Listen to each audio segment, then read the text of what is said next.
Саламатсыздар, урматтуу телекөрүүчүлөр, мамлекеттик тил маселеси кайрадан көңүл чордонуна алынууда. Элдик толкундоолордон кийин өлкө жетекчилигине келген бир кайрадан көңүл чордонуна алынууда. Элдик толкундоолордон кийин өлкө жетекчилигине келген бир катар камерлер эл алдында жалаң кыргыз суроолоруна жооп берип жатып, жалаң мамлекеттик тилде сүйлөгөнү айрым журналисттердин суроолоруна жооп берип жатып, жалаң мамлекеттик тилде сүйлөгөнү айрым журналисттердин арасында суроо жараткан. Бирок Зулушевдин жообу ал суроолорго чекит койгондой болду. Азыр ошол маалымат жыйынындагы Курманкул Зулушевдин сөзүн чогуу угалы, андан соң талкуубузду баштасак.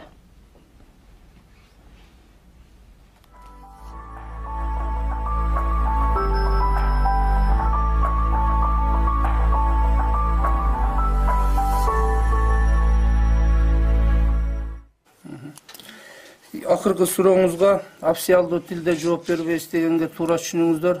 Мен официалдуу тилди коргоп же башка тилде кемсинтүү деген оюм жок. Официалдуу тилде мен ээн эркин сүйлөп, жазып ушул кызматка чейин жеттик. Бирок ар бир адамдын максаты болот. Мамлекеттик тил бардыгынан ыйык, бийик. Кайсы мамлекет болсун, өзүнүн тилин, өзүнүн каада салтын сыйлаш керек да, урматташ керек. Ошол эле убакта мамлекетте жашаган башка тилдүү, башка улуттагы адамда биз эркин сыйлап аларды тең аталышыбыз керек. Алар да мамлекеттик тилди өз тилинде билиш керек. Менин официалдуу тилде сүйлөгөн бир эле максат ушту. Барыңыздарга ийгилик каалайм, мамлекеттик тилде сүйлөшүңүздөрдү суранат элем. Рахмат.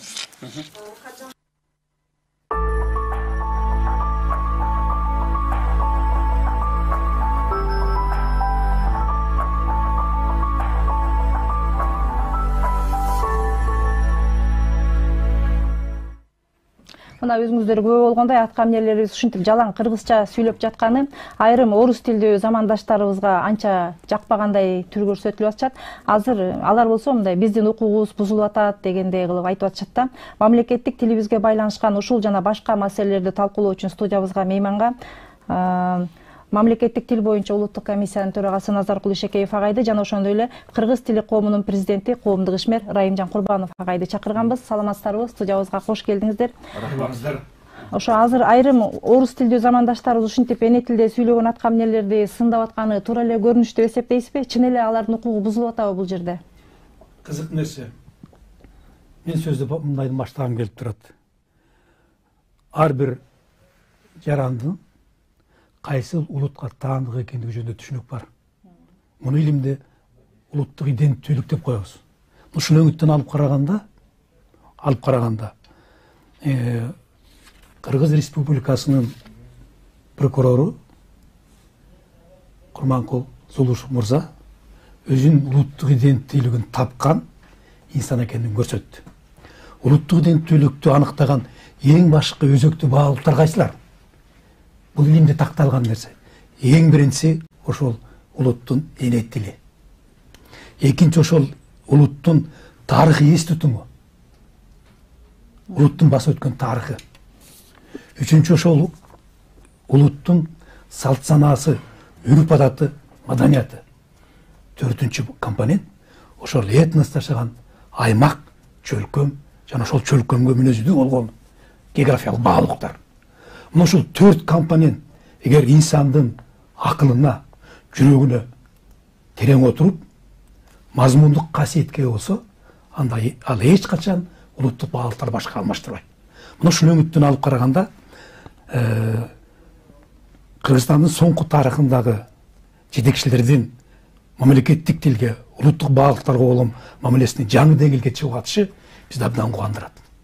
Демек, биздин жетекчилерибиз канчалык улуттук баалуулуктарды аздиктей алса, ошончолук мамлекеттүүлүктүн бүтүндүгү, туруктуулугу, бекемдиги ыкчамалдык ажырат. Ал каяктан калыптанат? Эң башкы институт бул үй бүлө институту. Үй бүлө институту бул багытта тынымсыз, үзгүлтүксүз иштеш керек. Андан кийинки институт кайсы? Бул мектепке чейинки билим берүү тармактары. Андан кийин билим берүү, ана ошол агым менен кетет. Эгер ушул институттардын баардыгы синхрондуу улуттук баалуулуктарды өткөрүп берүү багытында майнап иштесе, анда мындай маселе күн тартибине коюлбаш керек. Экинчи өңүттү алып карайлы.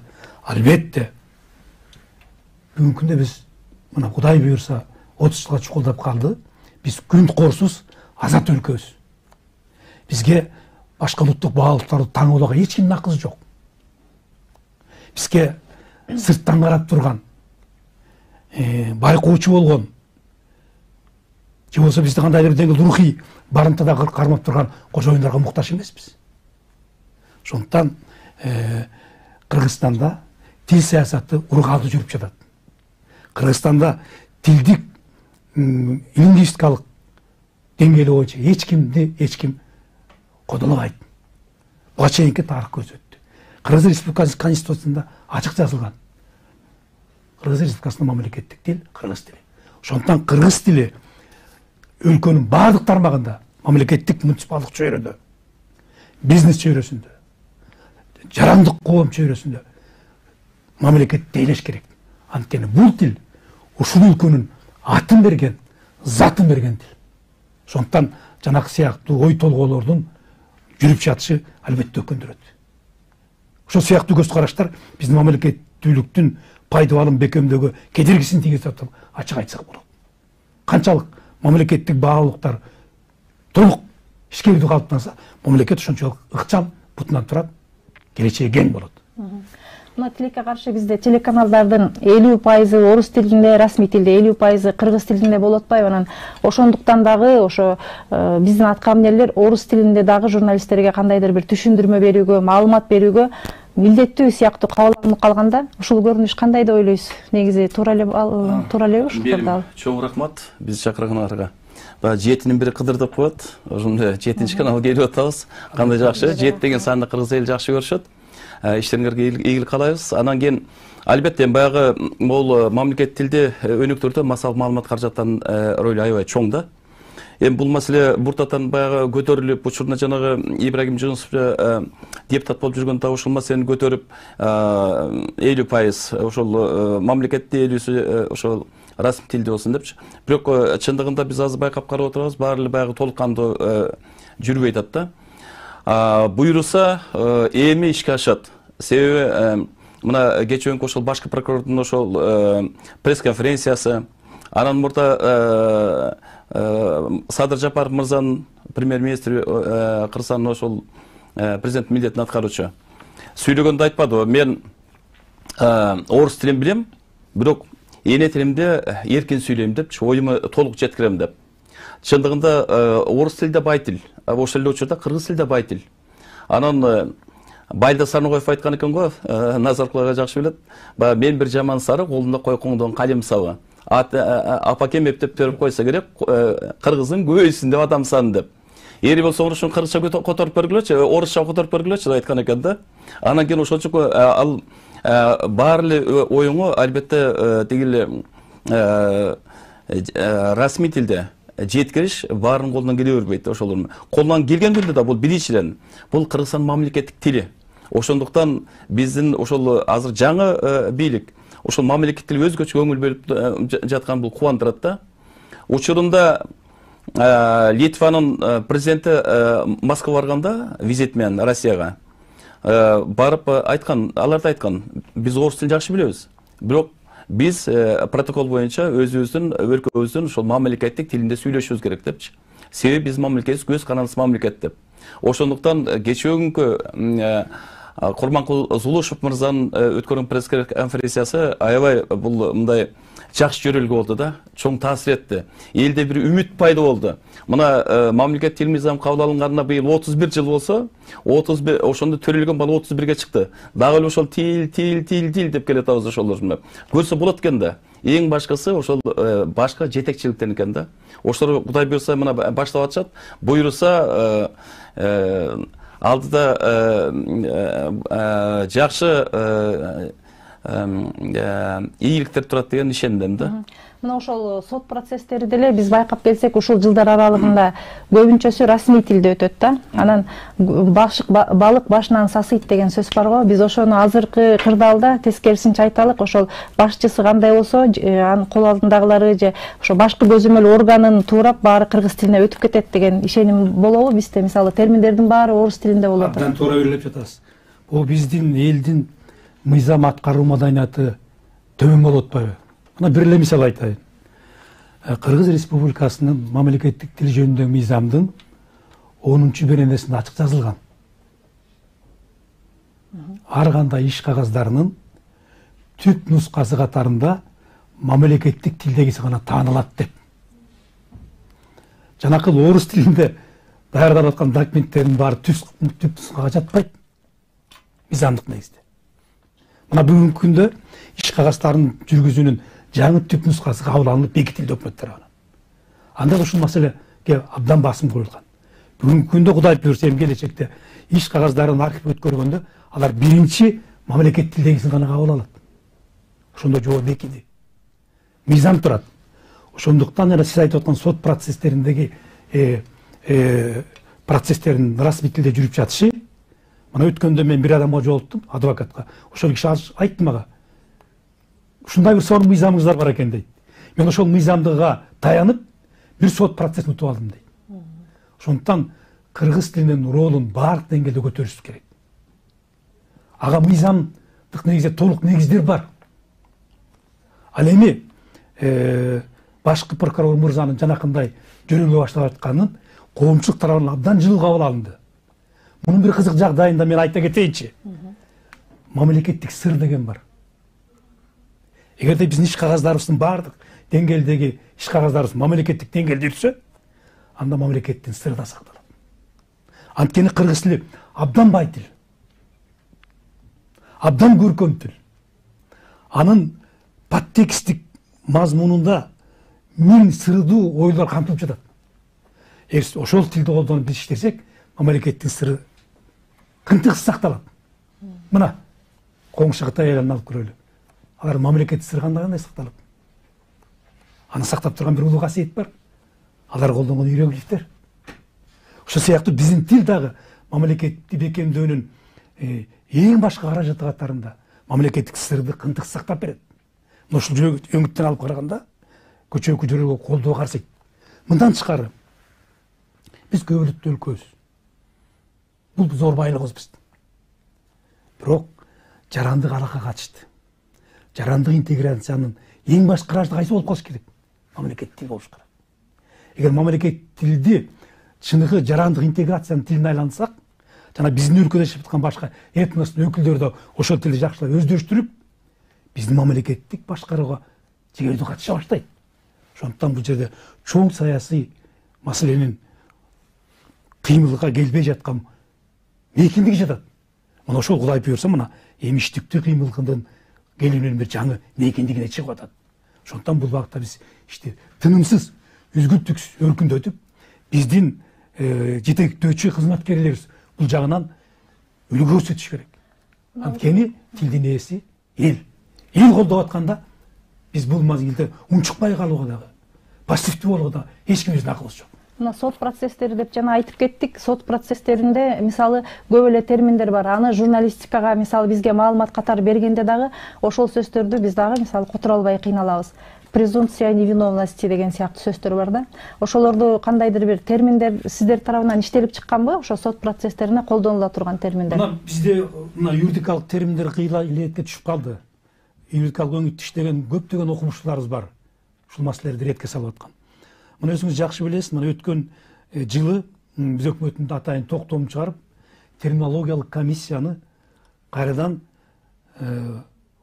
Кыргыз Улуттук Академиясы өткөрүп бердик. Эч бир негизсиз терминологиялык комиссияны мамлекеттик тил комиссиясынын алдына алып келип коюшкан. Мамлекеттик тил комиссиясы деген бул мамлекеттик кызмат жүйөрөсү. А терминология бул илим. Кеңеш орунда дагы академияда туруп, илим эме терминдерди тактап, ошол жердеги институттун кызматкерлери аркылуу анан чечимге келип, анан өкмөттүн токтомун чыгарып турушкан. Мына Кудай буйрса Улуттук илимдер академиясы өткөрүп бердик, акча каражаты бөлүндү, кызматкерлер алынып атат.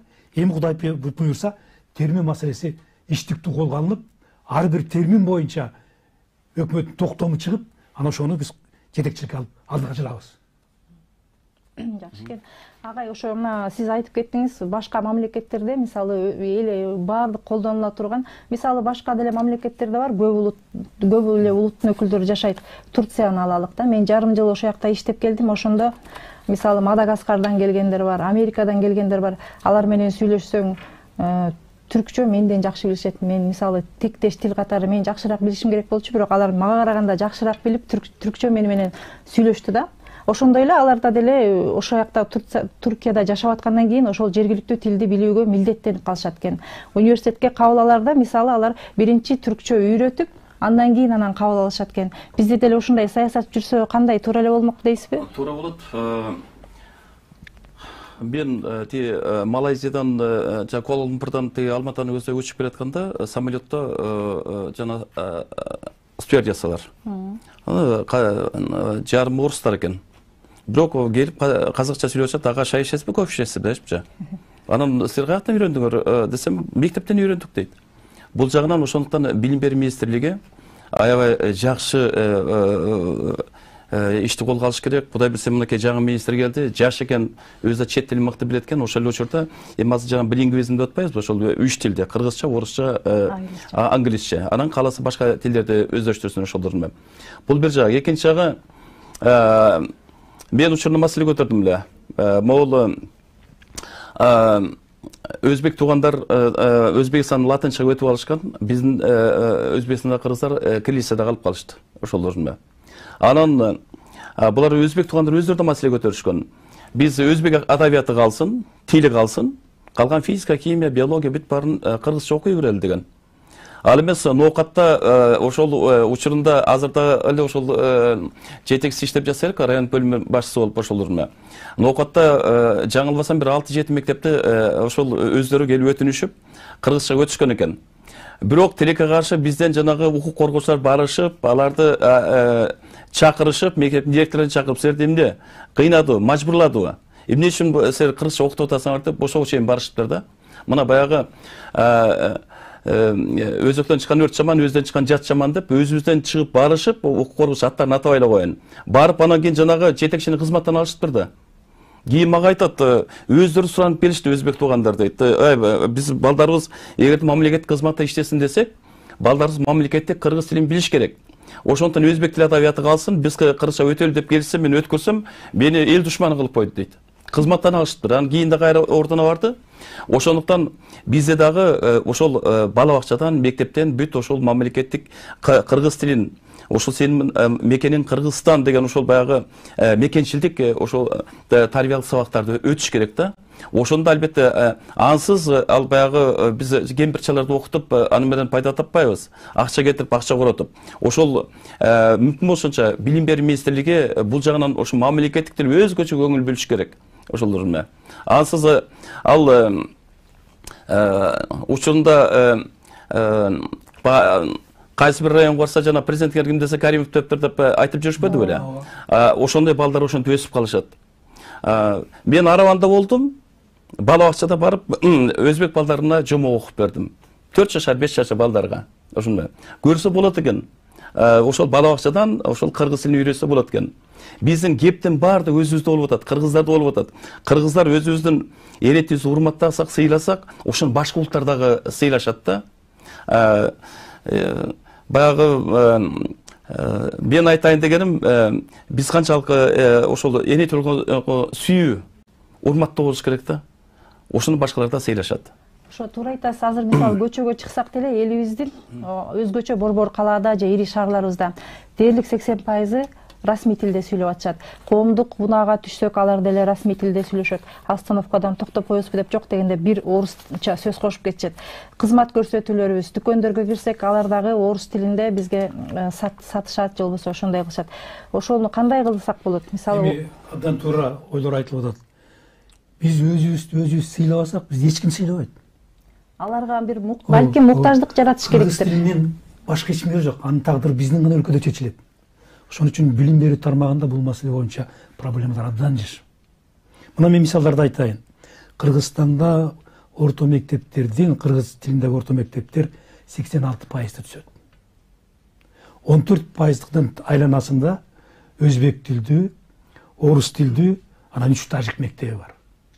Мына ошол 86% дагы кыргыз тилин бүтүп келген улан кыздарыбыз башталгыч кесиптик, орто кесиптик, жогорку кесиптик окуш жайына келгенде 1 сентябрда сабак расмий тилде башталат. Караңызчы. Мына ушул жерде чоң карамалдык турат. Ошон үчүн мен жана атап өткөн билим берүү түзүмдөрүндө кыргыз группалары түзүлүш керек. Мына быйыл жок дегенде 10% кыргыз группасын түзөк. Акырындык менен 50% чыгарыш керек. Башка айтканда орто мектепти кыргызча окуп бүткөн бала бакалаврда дагы, магистратуранда кыргызча бүтүп чыгыш керек. Ошондо мамлекеттик муниципалдык кызмат чөйрөсүндө иш кагаздары мамлекеттик тилге өтөт. Ошондой зарылдыкты пайда кылалы деп биз эл аралык деңгээлдеги стандартты киргиздик. Мына бүгүнкү күндө мондай талап коюлат. Мына 1 октябрда мамлекеттик тилди өнүктүрүүнүн жаңы программасы 2021-25 жылга өкмөт бекитти. 1 жыл иштеп туруп, талкуудан өткөрүп бекиттик. Акча каражаттары бөлүндү. Мына ошондо эң башкы маселе, биринчи маселе ушул болот.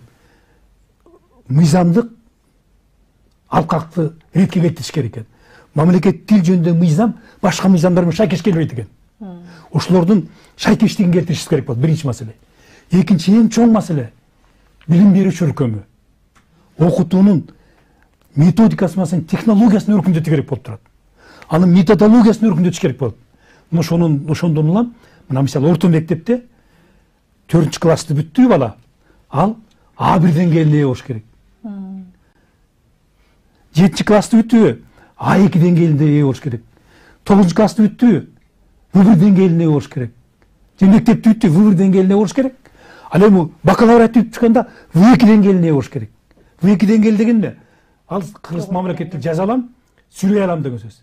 А демек В2 деңгээлинде сертификаты колунда жок болсо, мамлекеттик муниципалдык кызматта иштөөгө уруксат берилбейт деген зарылдыктардын бүтүндөй системасын киргиздик.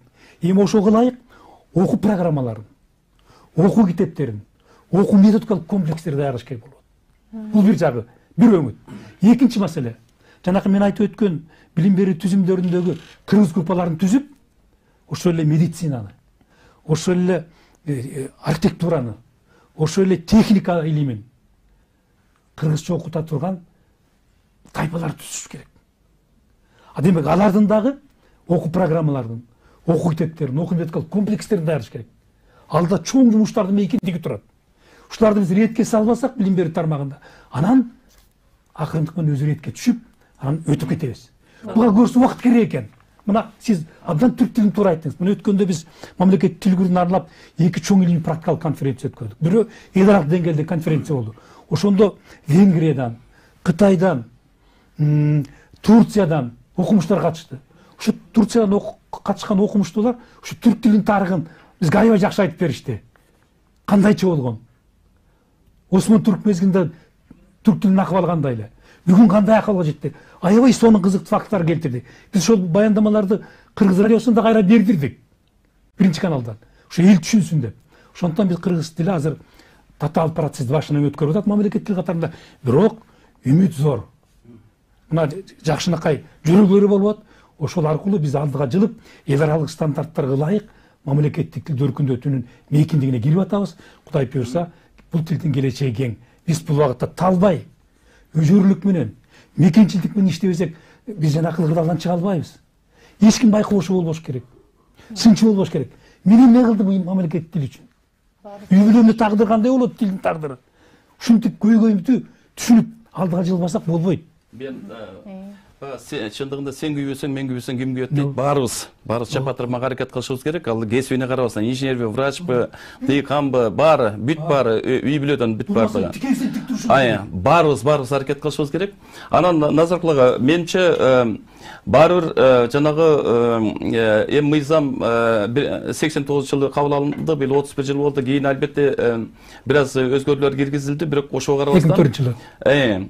Анан азыркы элдин жанагы келгенде айрыкча борбор келгенде жана көрүнүк жарнактар, жарнамалар ошол боюнча айтып атышпайбы? Ал эми 27-беренесинде мээрим жазылып турат да, баягы бул көрүнүк жарнактар мамлекеттик тилде, же расмий тилде, зарыл болгон учурда чет тилинде деп койгон да. Ошон үчүн анан кийин алар жанагы барсаң эле зарыл болгон учурда чет тилинде. Мынакей делан көрсөтүп жатат. Ошон менен Урмат Аманбаева кыргыздын чыган кызы депутат болуп турганда ушул маселени көтөрүп бир топ өзгөртүүлөрдү киргизип, жаңы мыйзам сунуш кылган. Биз чогуу иштешкен ошол мезгилде. Бирок тилекке каршы ал ишке ашпай калды. Азыр мынакей буйруса, албетте мурдагы бийлик дагы ошол мурда президент да ошол мамлекеттерге жакшы көңүл бөлдү. Азыр дагы өзгөчө көңүл бөлүп атат. Мынакей буйруса кечээкүнкү айрыкча башкы прокурордун пресс конференциясы бул элге бир дем шык берди да. Ушундай болот экен депчи. Анан буйруса кийинки ошол келе турган парламент ошону көтөрүп туруп бир аз өзгөртүүнү киргизбесе болбойт ошондо. Бул биринчиден. Экинчиден жана термин боюнча мына мен эл аралап жүрөм. Чындыгында элди да ойлош керек, кээде оочок ашча котормолор болуп кетип атат. Эми которула турган сөздөр бар, которулбай турган сөздөр бар. Эми ал жана түрк туугандар деле жана проблем, культур деп сүйлөшөт. Туурабы? Биз эми проблеманы көйгөй деп атабыз. Биздин маданиятты билгертен бар ошол. Бирок алар киргизип алышкан.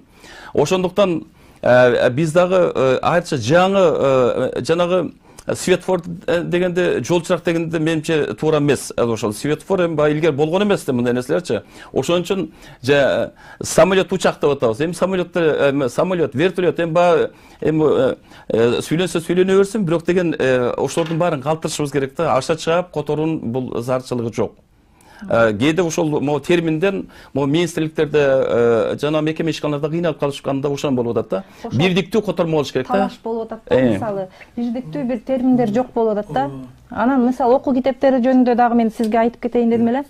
Абдан көп китептер мисалы биринчи орус тилинде жазылып, анан кыргызча которулуп атат. Мисалы география де башка тилдерден которулат окшойт да. Ошон үчүн мындай кээде түшүнүксүз окуучулар эмес, алардын ата-энеси да түшүнбөй калган учурлар бар да. Ошолорго бир качан жакшы билесиз, мына Совет дорунда сиз айткандай кыргыз тил адабиятынан башка окуу китептеринин баардыгы котормо окуу китептер болушкан. Ушул бир эле предметтики оригиналдуу окуу китептер болгон. Ошол салт бүгүнкү күндө да кандайдыр деңгээлде сакталып турат. Бирок акырындык менен биз баардык класстардын, баардык сабактарынын оригиналдуу окуу китептерине жетишибиз керек. Бул эме дегендик? Биздин окуу китептерибиз этнопедагогика менен классикалык педагогиканын ашташкан жеринде туруш керек. Жанакы эле физиканын мисалдарында, математиканын мисалдарында, географиянын мисалдарында, ботаника сабактарынын мисалдарында кыргыз турмушу чагылыш керек. Кыргыздын жашоосундагы мисалдар келтирилиш керек. Муну ошондо гана жанакы улуттук иденттүүлүк жөнүндө айтып, ошондо гана кыргыздын өсүп кеткан жаш муну улуттук баалыктар менен сугарылып, кыргыздын дүйнө таанымын терең түшүнүп, ошондогу баалыктарды өзүнө отургузат. Бул багытта биз үзгүлтүксүз тынымсыз иштеш керек. Бир эле мисал. Улуттук иденттүүлүктүн башкы булагы аякта? Фольклордо. Фольклордон ажырап калган адам улутун түшүнбөйт. А кыргыз элинин маданий фольклордук баалыктары каткар болуп жатат. Аны биздин жаштарыбыз окуп атабы? Жана макал лакаптар азыркы жаштар алыстап калды, китеп окубай калды.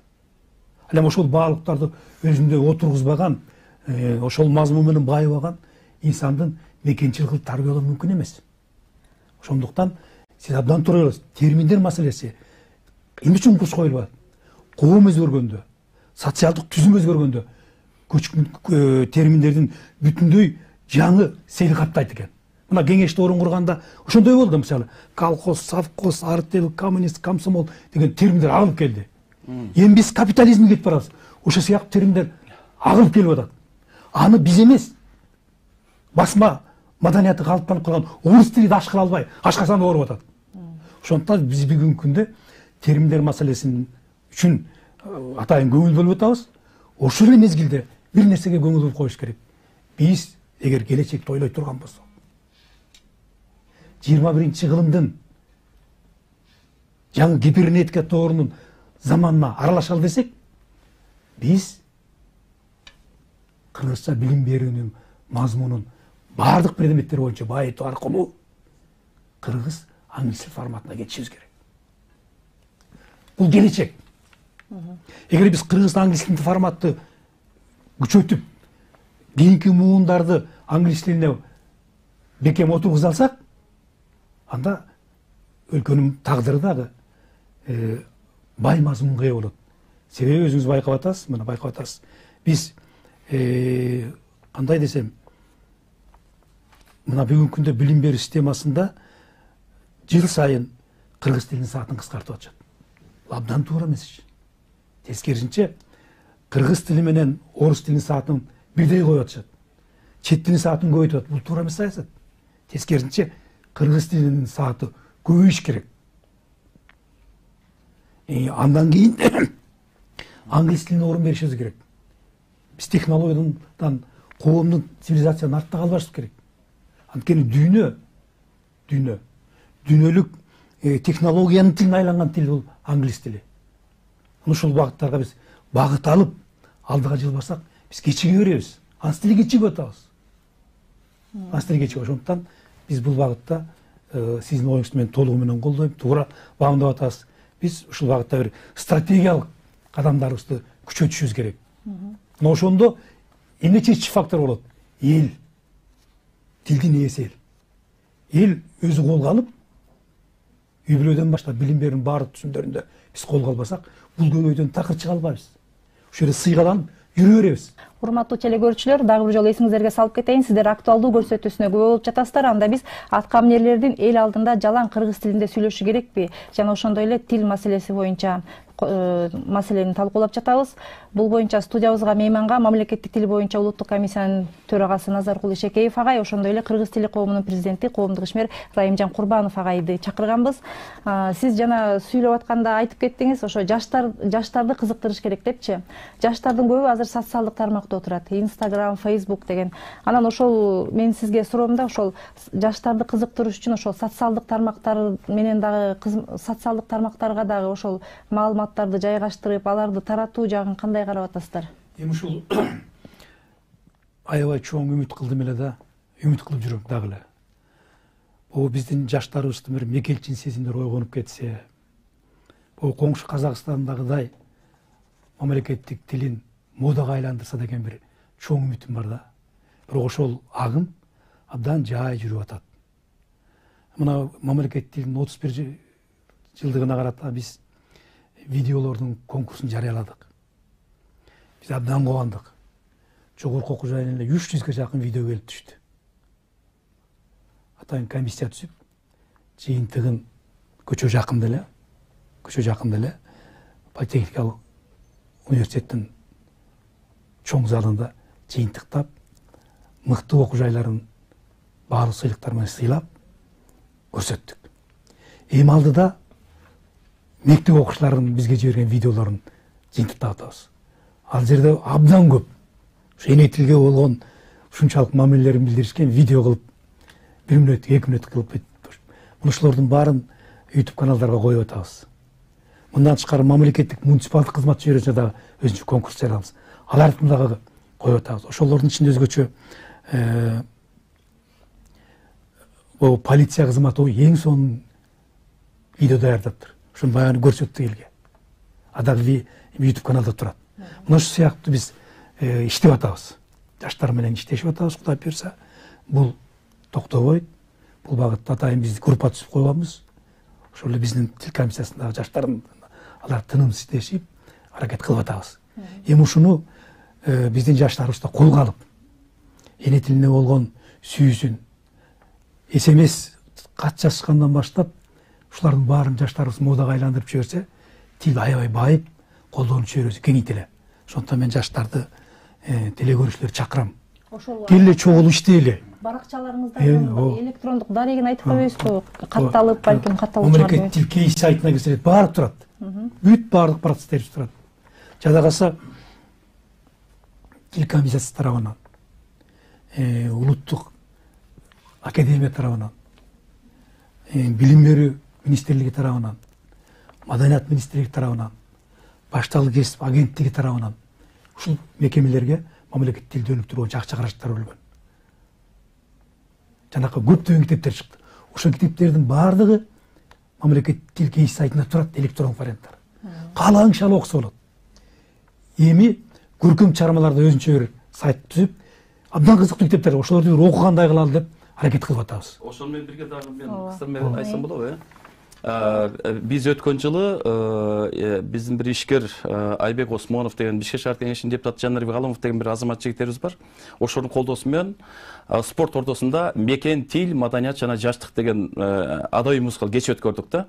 Ал жерде бүт тигил Америка университетинен келип кыргызча монологторду окушту, чыгып жана Рудская баш болуп кыргызча ырдашты. Анан жаштар, студент жаштар да өздөрү чыгышып, ошо мекен жөнүндө ырларды айтышып, демек жаштардын ошол 2,5 миңге жакын ошол студент жаштар келсе, ошол мекенчилик сезим козгодук да. Мына ушундай иш-чараларды дагы ошол дагы ошо биргелешип дагы көбүрөөк күчөтүп өткөрүшүбүз керек да. Ал ансыз болбойт, жаштарды өзүбүзгө тартышыбыз керек ошолор менен.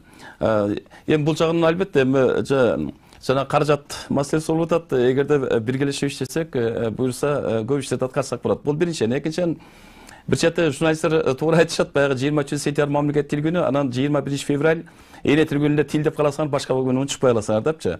Чындыгында момундай бизге жардам берип, салман бул каражаттарды силер аябай туура кылып атасыңар. Сөзсүз эле тигил майрамдарды күтүп отурбастан жыл бою ошо тил боюнча көрсөтүүлөр кете бериш керек. Маселе көтөрүлө бериш керек. Анан иш-чаралар өтө бериш керек да. Каада салт, бүрүп адат боюнча ушундай, ошондо анан элде кызык болот. Бул биринчиден. Экинчиден, көңүл ачуучу көрсөтүүлөрдү көбөйтүш керек. Жана угадай мелодия, полчурес дегендей бардык телевидениялар азыр көп бизде. Жаштар ошолорду көрсө, ошонун дагы тил өнүгөт да. Юрий Бабков агайыбыз мисалы ырдайлы кыргыз ырларын деген көрсөтүү чыгарды эле абдан сонун болчу, туурабы? Азыр болсо мына социалдык тармактарда Элмира Ажыканова журналист эжебиз бар. Ошол улам мындай кыргызча сөздөрдү жазып, журналисттердин туура эмес жазган жактарын дагы ашкерелеп айтып, ошентип турат да. Ошондой сыяктуу бир тайпаларды. Интерес каналы. Мындай көбөнө сөздөрдү такай кетирип, түшүндүрмөлөрүн берип коет, такай берип коет. Бир эле сөз бүт эметип коюп турушат. Ушул сыяктуу нерселерди башка телеканалдардагы сиздер дагы колго алсаңыздар, антпесек болбойт. Бул жанагы маалымат каражаттардын мыйзамда ачык жазып турат да, 50% мамлекет тилде болуш керек деп. Ошол контентти да толуктайт элеңиздер. Мына сиздер дагы такай бизди чакырып кызматташып кетебиз. Башка телеберүүлөр дагы ушу сиздердеги амалдарды алып жалпылабасак иш алдыга жылбайт. Жанагы сөз маданияты боюнча биздинче тил жана маданият деген гезитибиз бар. Ошол маданият дегенде ошо сөз маданияты, жүрүм турум маданияты бүт ошолордун баары. Маданияттын түрү көп экен да бул ошолордун баары. Сөз маданияты демекчи. Биздин эле депутаттар азыр эң көп ошо эл көрүп, ошолорго көңүл бурган ошолор болуп атпайбы? Бирок ошолор сөз маданиятын мисалы баалабай, барктабай келатышат да. Ошо чоң трибунага чыгып алышып, алар кукурузу не охраняем деген сөздү айтышат. Крокодил в реке нарын элдин арасында лакап болуп кетти. Эми ошолорду жоюш үчүн кандай депутатка талапкерлерге дагы экзамен киргизип коюш керекпи? Кандай деп ойлойсуздар? Албетте, мындай негизи бизде андай көп колго алынбайт. Россияда депутат болом деген киши оратордук искусство деп сабак өтүшөт. Ошол баарышып, сабак алышып, анан кийин депутат болушат да. Анан эми жанагы азыр албетте бир өкүнүчтүүсү жанагындай сөз баккан, нускал сүйлөгөн Чыңгыз Айтматов, Кусейин Карасаев, Төгөлбай Сыдыкбек адамдар аз. Баарыбыз эле өтө мыкты деңгээлде сүйлөбөйбүз. Бирок айрыкча депутат болом дегендер булар күзгү. Элдер ошолорго карап түздөнүшөт. Мына жаштар деп атышабыз. Мына кийинки келе турган депутаттарга мен айтарым, ошол даярдык менен барсаңар. Ансыз баягы чындыгында уят болосуңар элдин алдында сүйлөгөндөчү. Сөз маданияты керек. Кыргызча сүйлөсөң таза сүйлө, орусча сүйлөсөң таза сүйлө, аңгыча сүйлөсөң таза сүйлө. Ансыз болбойт. Мына ошо саясатчы демекчи президенттик шайлоо да келатат, Анан кийин ошо президенттик шайлоо алдында ар дайым экзамен сынактан өтүшөт. Бирок эмнегедир ошо мындай фаворит болуп алдыда келаткандарды ошо комиссиянын мүчөлөрү кандайдыр бир деңгээлде көтөрмөлөп, сүрөмөлөп койгон учурларды көп байкачубуз да. Бул ирет дагы мына шайлоодо ошондой көрүнүш байкалбайт деп ойлойсузбу? Эми биринчи жанагы маданият жөнүндө айта кетейинчи. Бул адамдын турпатын маданий интеллектуалдык деңгээлин аныктаган эки чоң категория бар. Бул биринчи ошол инсандын ооз-эки маданияты, анан жазуу маданияты. Бул кайсы этностун өкүлү болбосоң да дайым бизди коштоп жүрөт. Ушул өңүттөн алып караганда албетте биздин саясий кызматкерлер, эл өкүлдөрүдө чоң проблемалар бар. Мына жогоруда айтып өткөндөй, ал кишилер элдин кашында турат. Ошондуктан алар баардык жагынан үлгү көрсөтүш керек. Педагогикада бир жакшы классикалык түшүнүк бар. Мугалимдин жүргөн турганы, сүйлөгөнү тарбиянын биринчи булагы. А депутаттар да ошондой. Коомго таасир этүүчү инсан катарында алардын сүйлөө маданияты абдан бийик болуш керек. Ой айтуу маданияты абдан бийик болуш керек. Үлгүлүү болуш керек. Өрнөктүү болуш керек. Анан эми сынак жөнүндө. Албетте азыр мыйзам боюнча, токтом боюнча өзүңүздөр жакшы билесиздер. Биз Кыргыз тест мекемесин өзүнчө бөлүп, бейтарап уюштурганбыз. Азыркы токтом боюнча каалаган жаран, каалаган учурда барып, даяр болсо сынактан өтүп, сертификатын ала берет. Бул өнөктүктө да ошондой болот. Баягыдай комиссия түзүлбөйт. Анткени адам фактору катышпаш керек, компьютер аныкташ керек. Ошондой деңгээлде сынак өтөт. Ошондуктан бул жолу азыр барып деле өтүп аткандар бар. Мурунку сертификаттан албагандар бар экен, жанакы жаңы эмеге өтөм деп аткандар, талапкерлигин коюп аткандар. Ошондуктан баягыдай бул абдан саясатташпайт. Мына бир эле мисал айтайын. Азыркы депутаттар өткөн жылы жергиликтүү өзүн өзү башкаруу жөнүндө мыйзамды өзгөртүү киргизишти. Анан Бишкек шаарынын статусу жөнүндө, Ош шаарынын статусу жөнүндөгү мыйзамдарды өзгөртүү киргизишти. Ошондо лингвистикалык ченелчөң кирди. Мэр болом деген жолдоштор, айыл өкмөтү болом деген жолдоштор В2 деңгээлде сертификат болуш керек деп. Мына бүгүнкү күндө Кыргызстандын баардык булум бурчтарынан айыл өкмөтү талапкерлер келип эле Кыргыз тесттен сынактан өтүп, сертификат алгандардын делосын жергиликтүү шайлоо өкмөттөрү карап, аларды эмеге катыштырып атышат. Айыл өкмөтү болом деген процесске. Ошо сыяктуу эле табигый жол менен кетет. Сиз жана ошо көрсөтүүсүнүн башында айтып кеттиңиз, программа кабыл алынды 21-октябрдан баштап дедиңизби? Негизи буга чейин деле көп эле программалар кабыл алынган, бирок эмнегедир натыйжасы ушул жылдарга чейин байкалган жок да. Анан ушул кабыл алынган программанын натыйжасын качан байкап калабыз? Мына 2014-20 жылга арналган улуттук программада абдан көп маселелер коюлду. Ошонун бир айрым үзүмдөрүн айта кетейин. Жыйынтыктар болуп атат. Мына илим чөйрөсүндө мамлекеттик тил аспирантура үчүн юрист сынагы болуп кирди, кандидаттык минимум болуп кирди. Андан тышкары баардык илимдин тармагы авторефераттарын мамлекеттик тилде чыгарып атат. Илим чөйрөсүндө мына 3-жылга кетти, кадимкидей иштеп салттуу болуп калды. Мындан тышкары мамлекеттик муниципалдык кызмат чөйрөсүндө эл аралык стандарт кирди. Мына быйылкы жылы баардык мамлекеттик муниципалдык кызматкерлер А2 деңгээлде сертификат алып бүтүш керек. Келерки жылы В1 деңгээлде сертификат керек. А 22 жылы В2 деңгээлде сертификат болуш керек. Эгер андай сертификат жок болсо, алардын кызмат абалы жөнүндө маселе күн тартып атат. Мына бул кирди. Айрым мыйзам менен атап өткөн мыйзам актыларын өзгөртүүлөр кирди. Жанакындай иштер жүрүп атат. Мындан тышкары эми Кудай буйрса билим берүү чөйрөсүнө эл аралык стандартты киргизишибиз керек. Мындан тышкары Википедиядагы мамлекеттик тилге байланышкан макалалардын саны 80 миңге чыгарды. Кийинки 20 миңин жалаң биздин долбоор боюнча чыгарышты. Өзүңүз жакшы билесиз, көчмөндөрдүн биринчи оюну башталганда котормо ишин жөнгө салдык. Котормо болот, бирок сапаты биз каалагандай болбой атат. Себеби аны колдонуучулар көп болуш керек. Анда фразалардын саны өсүш керек. Жана башка. Мына ушул сыяктуу ийгиликтүү кадамдар болду. Эми жаңы улуттук программада ушулар өркүндөтүлөт. Ошону өркүндөтүлгөн тармактар жана билим берүүдө, мыйзамдык чөлкөмдө, андан тышкары өкмөттүн реестринде турган баардык мекемелерди кыргызчага өткөрүү боюнча, бизнес чөйрөсүн баары боюнча талаптар киргизилди. Эң башкысы Кыргыз Республикасынын өкмөтү тийиштүү акча каражаттарын бөлүп берди. Кудай буйрса, бул улуттук программамдагы боосу бекем болуп, жолу шыдыр болот деген ишенич үмүт абдан чоң. Рахмат, ошол ишеничтер ишке ашсын деп айтып кетейин. Андан тышкары азыр биздин көрсөтүүбүз да соңуна чыгайын деп калыптыр. Агай, сизге көп суроолорду бербей, сөз бербей атабыз. Сизге ошол эркин микрофон берип коелук. Жакшы, баягы мен дагы жол байда Сармоевдун ырына кайрылгым келип турат. Жана улутчул дешет билбеген улутун кимдер сүйбөгөн. Кыргыз деп келген дүйнөгө, кыргыз деп өтөм дүйнөдөн дегендей баарыбыз кыргыз экенибизге сыймык тарышыбыз керек. Могу жаңы бийликтин мамлекеттик тилге өзгөчө көңүл бөлүп жатканы албетте бизди кубандырат, шыктандырат.